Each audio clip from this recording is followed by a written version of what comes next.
guerras napoleónicas en 1815, la familia Rothschild había alcanzado una enorme riqueza y poder.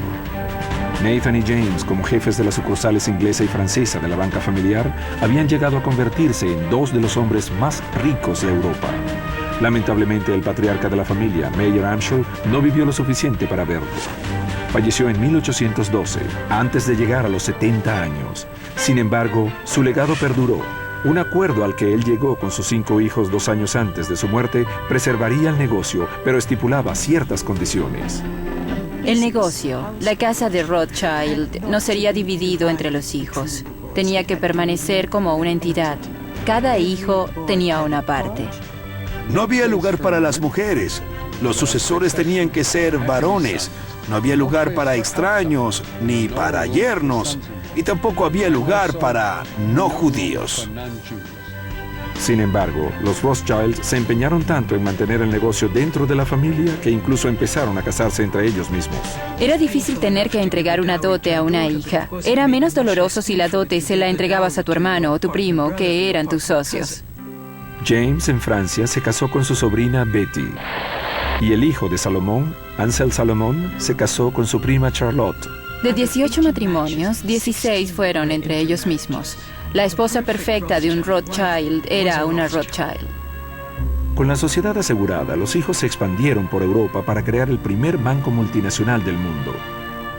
En la década de 1820, Amschel permanecía en Frankfurt, Salomón se mudó a Viena, Carl se estableció en Nápoles, mientras Nathan y James continuaban dirigiendo las sucursales de Londres y París. Fue una movida muy ambiciosa. En ese aspecto, ellos pudieron establecer los comienzos de una dinastía financiera en diferentes centros económicos de Europa. Y lo que vemos que evolucionó aquí es la base de los 5 hermanos y la dinastía Rothschild.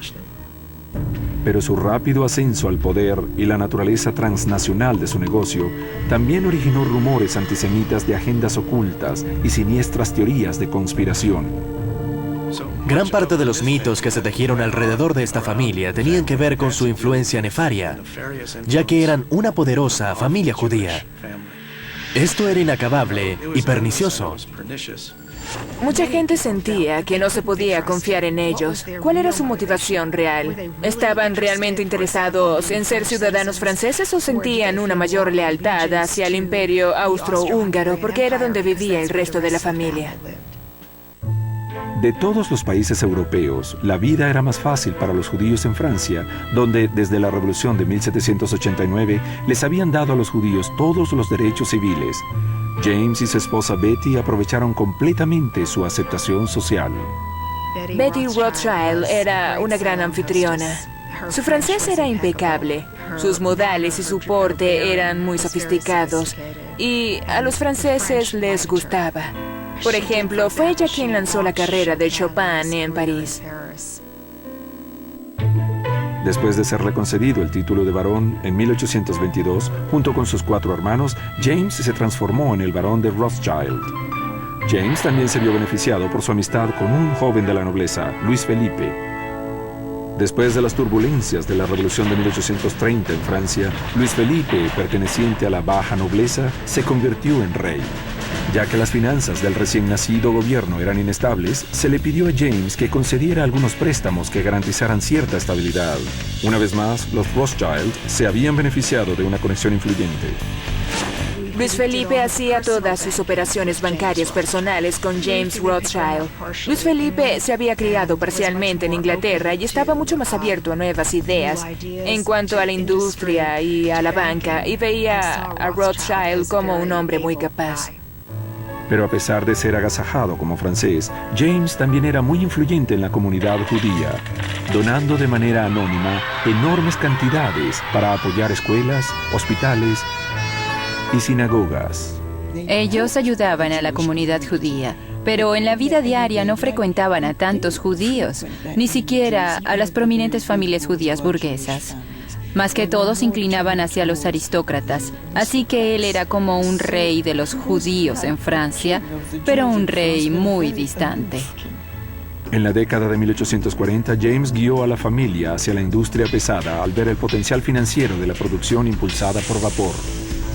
Se involucraron en el negocio del acero, de la minería. Frecuentemente unían fuerzas en las minas de estaño, de mercurio o de diamantes. James construyó el primer ferrocarril de Francia, mientras que su hermano Salomón lo hizo en Austria, Hungría, y Carl construyó ferrocarriles en Sudamérica. Eran pocas las industrias en las que ellos no estaban involucrados. Pero en 1848 se levantaron barricadas en las calles y Francia se enfrentó a otra turbulenta revolución. Luis Felipe fue desterrado. Parecía que James podía perder su patrocinante e influencia. Pero cuando el sobrino de Napoleón, Luis Napoleón, fue coronado como emperador Napoleón III en 1852, James rápidamente le juró lealtad.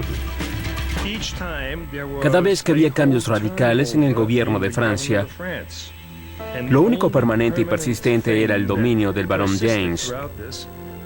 Así que sin importar quién estuviera en el poder, Rothschild siempre estaba allí. En 1855, James ordenó la construcción del extravagante castillo de Ferrier, en las afueras de París.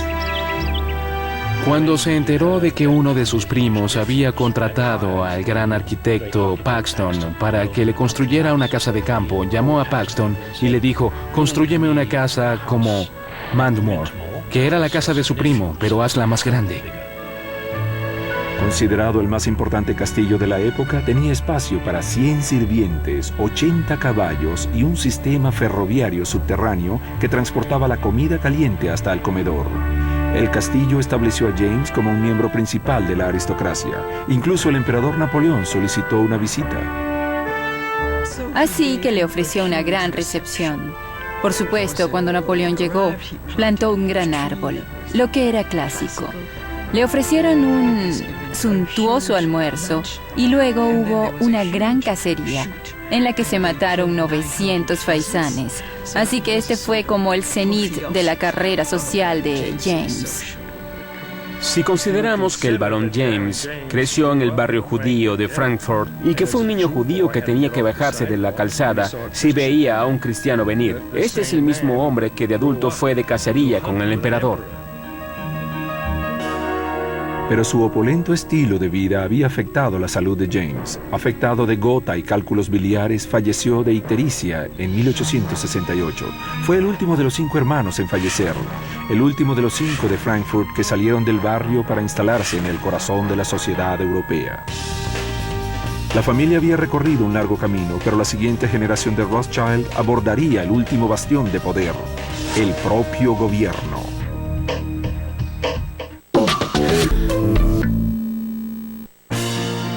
Para el siglo XIX, los hermanos Rothschild eran los indiscutibles titanes de los negocios y las finanzas. Pero a pesar de su increíble riqueza, los Rothschild todavía enfrentaban considerables restricciones, como todos los judíos a través de Europa. Mientras Francia había convertido a los judíos en ciudadanos iguales, otros países mantenían las antiguas restricciones acerca de sus derechos. Incluso en Inglaterra se daba el caso, por ejemplo, de que los judíos podían votar, pero no podían optar a puestos en el Parlamento. Los hijos de judíos no podían asistir a Eton, y Rugby, Cambridge u Oxford. Así que en 1936, cuando el hijo de Nathan Rothschild, Lionel, asumió el control del negocio en Inglaterra, vio la oportunidad de romper las barreras. Las reformas sociales estaban arrasando en Gran Bretaña. El voto se estaba extendiendo a los hombres comunes de clase trabajadora y también había un creciente sentimiento popular de que las minorías como católicos y judíos debían tener igualdad política. Lionel no solo tenía intereses bancarios, sino también aspiraciones políticas. Vio que su padre en realidad había creado una base para que la familia Rothschild hiciera en Inglaterra más que operaciones bancarias, así que optó por el Parlamento. En 1847 se postuló por la ciudad de Londres, el distrito financiero, donde como una figura popular y bien conocida fue electo con un amplio margen.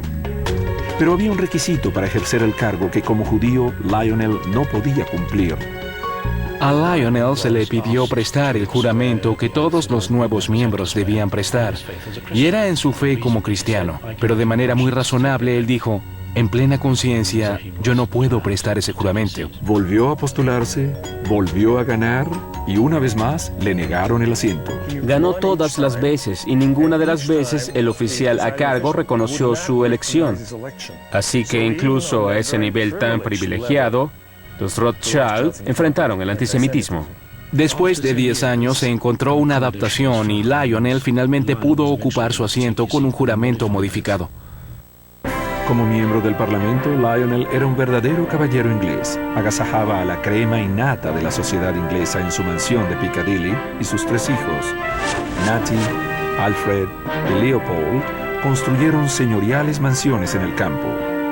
Eran tan importantes en el condado que frecuentemente se hace referencia a él como Rothschild Shire, donde tenemos estas fabulosas casas: Medmore, Tring, Ascot.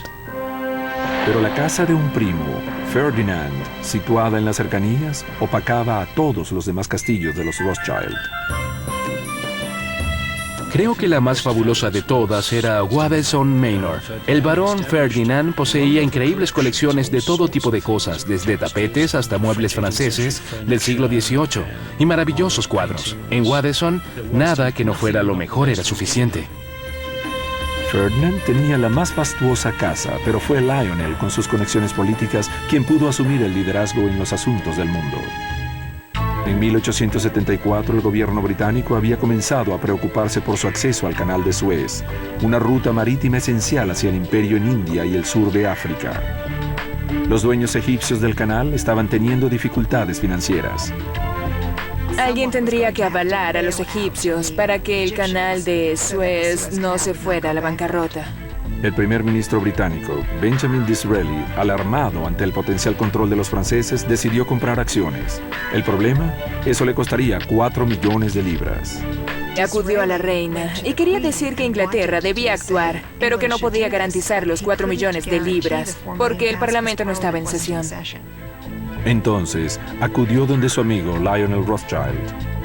Lionel dijo: déjame pensarlo.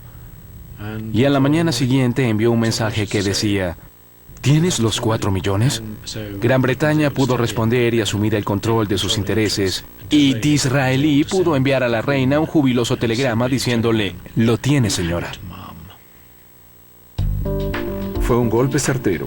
Asegurado el pase a través del canal, el imperio británico en África e India seguiría creciendo. El pueblo británico estaba encantado y Disraeli y Lionel fueron considerados héroes. Cuando Lionel falleció de un ataque al corazón en 1879, el enfoque de la familia comenzó a cambiar del financiamiento de gobiernos hacia los préstamos comerciales. El clímax del éxito y poder de la casa de Rothschild ocurrió en 1880, y luego, como los gobiernos se volvieron más racionales en cuanto a sus políticas y códigos fiscales, etc., la necesidad de financiamiento privado, si bien no desapareció por completo, digamos que sí disminuyó sustancialmente. La primera parte del siglo XX trajo muchos retos políticos y sociales al mundo. Los miembros de la familia Rothschild, que todavía estaban involucrados con la banca, no tenían estrategia para lidiar con la turbulencia económica de los años 20 y 30. Y a medida que Hitler fue ganando dominio en Europa, la familia de nuevo se convirtió en objetivo. Ellos no perdieron tantas vidas a manos de los nazis porque, como eran tan millonarios, pudieron salir de los países que iban a ser ocupados antes de que ocurriera la invasión. Pero uno de los hermanos Rothschild en Austria fue hecho prisionero por los alemanes nazis. La manera tan digna como el barón Louis de Rothschild manejó su arresto en Viena se convirtió en una leyenda. Cuando los hombres de la SS llegaron, él estaba cenando. No había hecho ninguna intención de dejar el país, pese a que hubiera podido. Él les dijo: mi chef no ha terminado el postre aún, me gustaría quedarme. Y de algún modo el hombre de la SS quedó tan impresionado con esto que en realidad le permitió hacerlo. Luego lo llevaron al cuartel general de la Gestapo y luego fue transferido a un hotel que era donde encerraban a los prisioneros muy importantes de los nazis. Pero algunos miembros de la familia no fueron tan afortunados.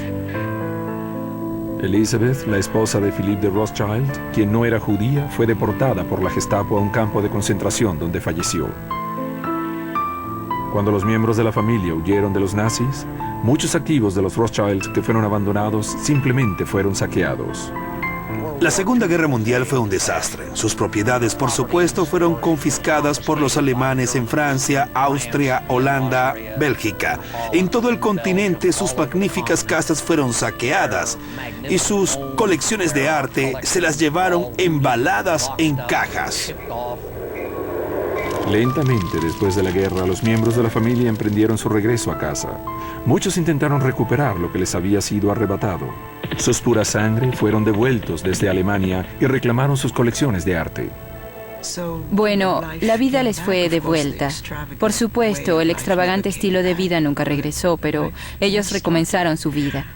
Por otra parte, los judíos austríacos fueron completamente arrasados. Lo habían perdido todo. Pero aunque parecía que las actividades bancarias de la familia nunca volverían a alcanzar las vertiginosas alturas del siglo anterior, los Rothschild no se desvanecieron. En vez de eso, volcaron su atención a otra industria, una que sería revolucionada por su innovación y determinación.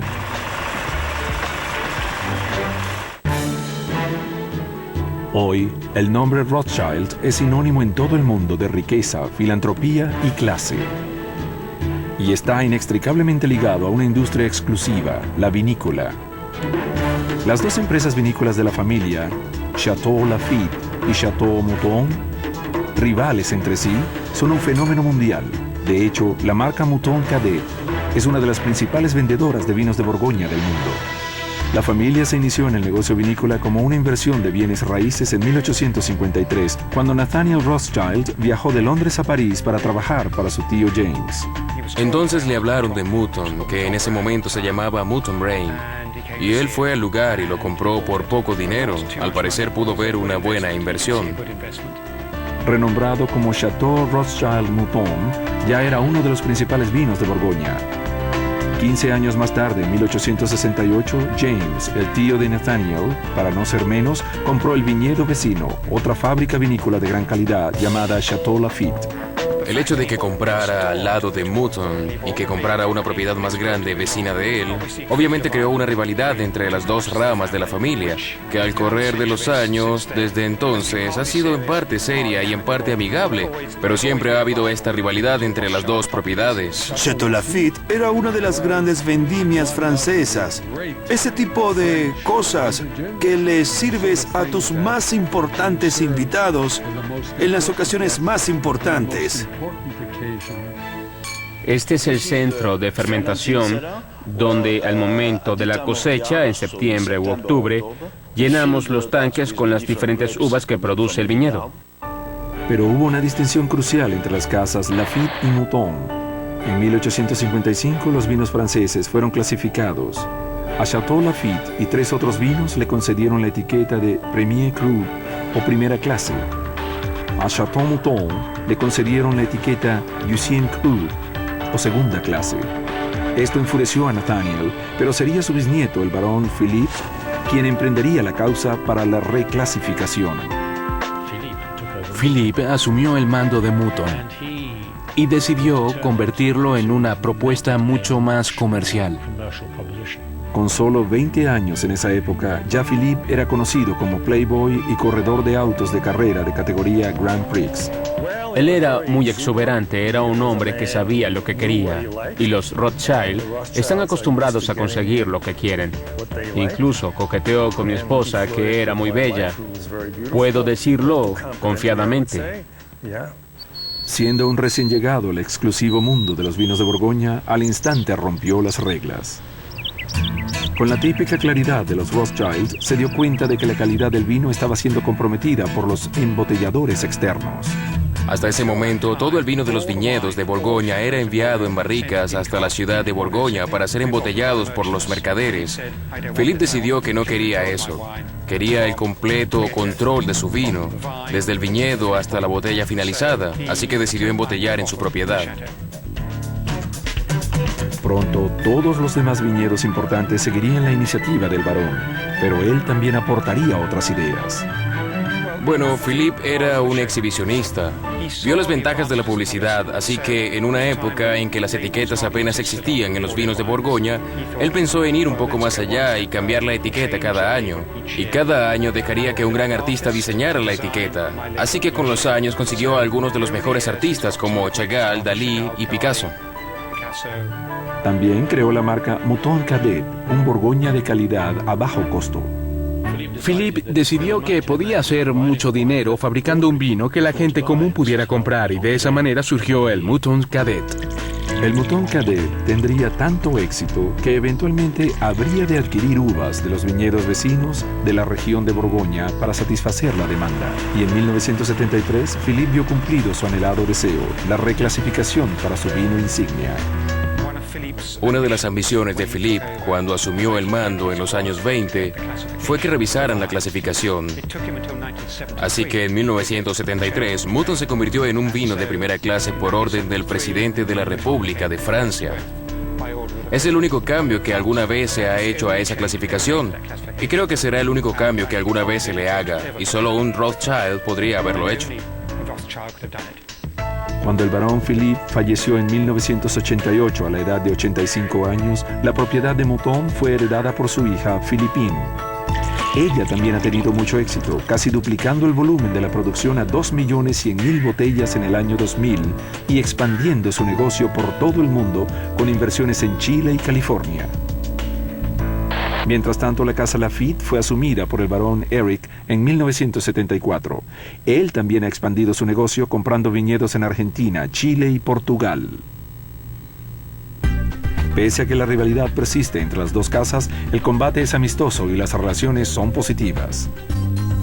El personal de ambos viñedos ha puesto tanto empeño en superar a sus vecinos que creo que esto ha logrado que se mantenga la buena calidad del vino. Pero los Rothschild no solo son vinateros, también siguen siendo banqueros.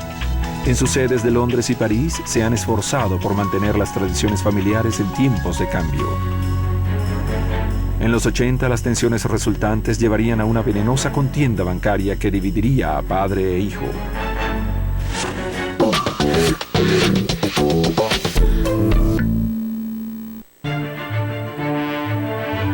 Por más de 2 siglos, el nombre de los Rothschild ha sido asociado con la banca y las finanzas internacionales, junto a los vinos, el arte y la filantropía. Pero para 1950, las hazañas bancarias de la familia estaban palideciendo. Todavía estaban tambaleándose debido al impacto de la Segunda Guerra Mundial. En los 50 y los 60, los bancos Rothschild en Londres y París estaban declinando y se contentaban con llevar solo la banca privada y cuidar de sus clientes adinerados. La economía mundial había crecido tanto desde el siglo XIX y había crecido tanto fuera de Europa que inevitablemente los negocios europeos iban a ser relativamente menos importantes de lo que eran hasta entonces. Sin embargo, a finales de los 70, Jacob Rothschild, el carismático tataranieto de Nathan Mayer, inició un esfuerzo para revivir el banco inglés.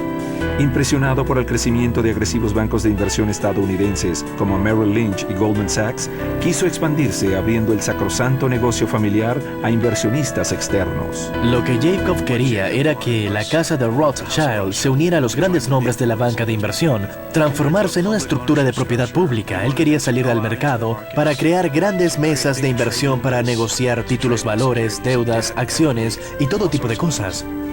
Sin embargo, su primo Evelyn, su rival en la sucesión, prefería un camino lento y estable. Quería que el banco siguiera siendo un negocio elitesco y especializado. Uno no va a los mercados comprando y vendiendo títulos valores en vastas cantidades.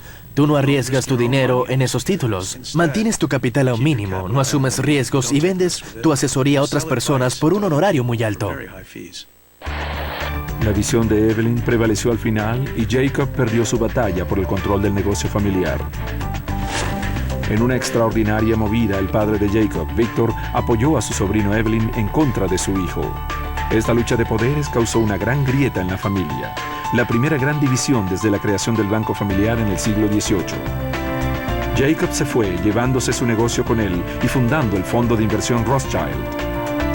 Jacob lo convirtió en un vehículo de inversión de amplio espectro que invirtiera en todo tipo de valores y la verdad lo hizo muy bien. Él es un talentoso inversionista y se cree que él y su hijo valen $3,000 millones. Evelyn siguió al timón de N.M. Rothschild.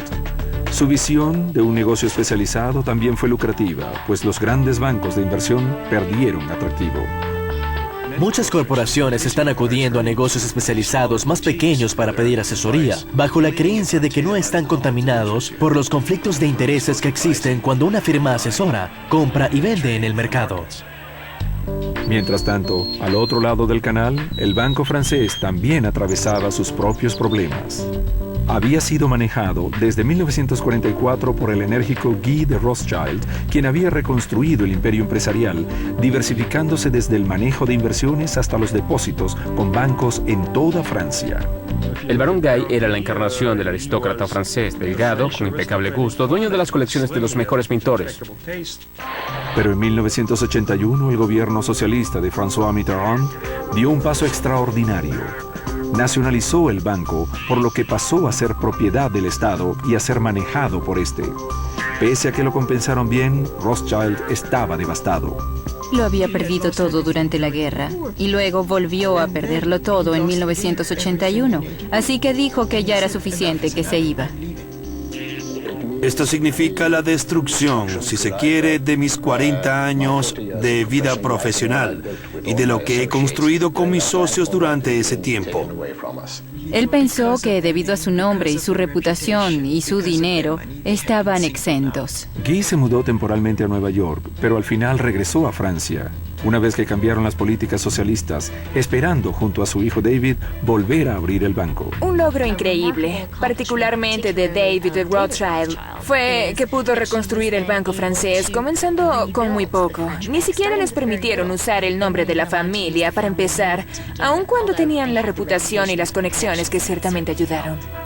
Sin embargo, para los 90 se hizo evidente que las siempre competitivas casas bancarias inglesa y francesa tendrían que trabajar juntas si querían sobrevivir en un nuevo e implacable mundo financiero.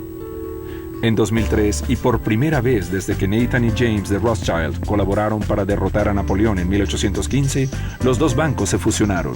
Y mientras Evelyn de Rothschild descendió un peldaño para dejar la dirección del banco inglés, su contraparte francesa, David de Rothschild, ascendió uno para pasar a dirigir ambos bancos.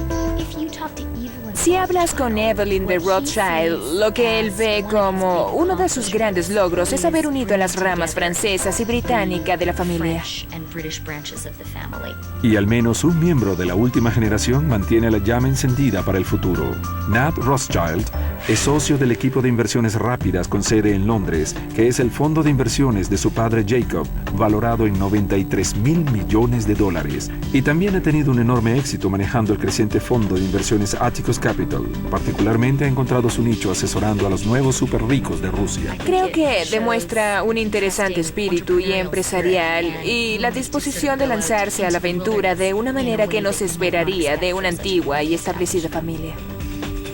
Nat también heredó el gusto de los Rothschild por la buena vida. Es un entusiasta esquiador, sale con actrices como Natalie Portman y utiliza su jet Gulfstream para moverse entre sus casas en Suiza, París, Moscú, Londres y Nueva York. Pero personalmente prefiere estar lejos de las candilejas. Según ha demostrado, Nat Rothschild tiene una actitud más o menos ambivalente acerca de la publicidad y probablemente también acerca de ser un Rothschild. Por una parte, indudablemente, las conexiones familiares han sido útiles para él, pero creo que el nombre Rothschild ha sido una verdadera carga. Uno podría sentir que eso es algo demasiado grande que afrontar o preguntarse cómo podría dejar su huella personal frente a tanta historia. Sea una carga o no, el legado es impresionante y único. Es algo increíble que una familia de banqueros se haya mantenido por 5 o 7 generaciones. Todos los bancos pertenecientes a las grandes familias de mercaderes o han colapsado o han sido adquiridos y han desaparecido engullidos por grandes centros financieros.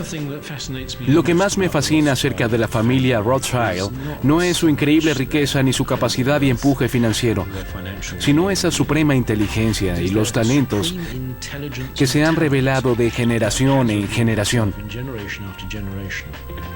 Lo más increíble es que después de 200 años, los Rothschild siguen siendo influyentes a nivel internacional y sus talentos siguen en demanda.